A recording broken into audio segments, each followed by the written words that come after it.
2015లో దేశవ్యాప్తంగా సంచలనం సృష్టించిన షీనా బోరా హత్య కేసుపై ప్రముఖ ఓటీటీ ప్లాట్ఫామ్ నెట్ఫ్లిక్స్ రూపొందించిన documentary the Indrani Mukerjea story buried truth. ఈ డాక్యుమెంటరీని ఫిబ్రవరి 23 నుంచి స్ట్రీమింగ్ చేయనున్నట్లు నెట్ఫ్లిక్స్ ప్రకటించింది. అయితే డాక్యుమెంటరీ ప్రసారం కాకుండా నిలిపివేయాలని స్పెషల్ కోర్టులో సిబిఐ పిటిషన్ వేసింది. ఈ డాక్యుమెంటరీలో షీనా బోరా కేసులో నిందితురాలుగా ఉన్నవాళ్లు, నిందితులతో సంబంధం ఉన్నవాళ్లు నటించారని, కాబట్టి ఆ డాక్యుమెంటరీ ప్రసారం కాకుండా అడ్డుకోవాలని పిటిషన్లో పేర్కొంది.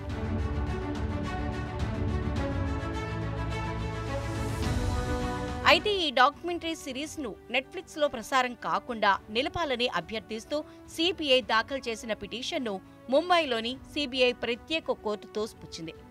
డాక్యుమెంటరీ ప్రసారాల్ని నిలిపివేయాలని ఆదేశించే అధికారం తమకు లేదని కోర్టు స్పష్టం చేసింది. అలాగే దర్యాప్తు సంస్థతో పాటు న్యాయస్థానం వీక్షించేందుకు ముందస్తుగా ప్రదర్శించాలని సదరు ఓటీటీ సంస్థను కోర్టు ఆదేశించింది. ఇక ఈ డాక్యుమెంటరీపై దాఖలైన పిటిషన్ను కోర్టు కొట్టివేసింది. దీంతో తాజాగా నెట్ఫ్లిక్స్ ఈ డాక్యుమెంటరీని స్ట్రీమింగ్లోకి తీసుకొచ్చింది. ప్రస్తుతం ఈ సిరీస్ నెట్ఫ్లిక్స్ వేదికగా ప్రసారమవుతోంది. 2015లో షీనా బోరా హత్య కేసు దేశవ్యాప్తంగా సంచలనం సృష్టించింది. కన్న తల్లే కూతుర్ని చంపేసిన వైనం అందర్నీ విస్మయానికి గురిచేసింది.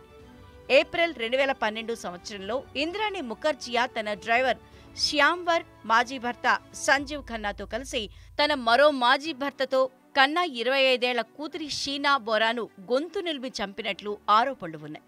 వేరే కేసులో అరెస్టైన డ్రైవర్ శ్యామ్వర్ ద్వారా 2015లో ఈ కేసు వెలుగులోకి వచ్చింది.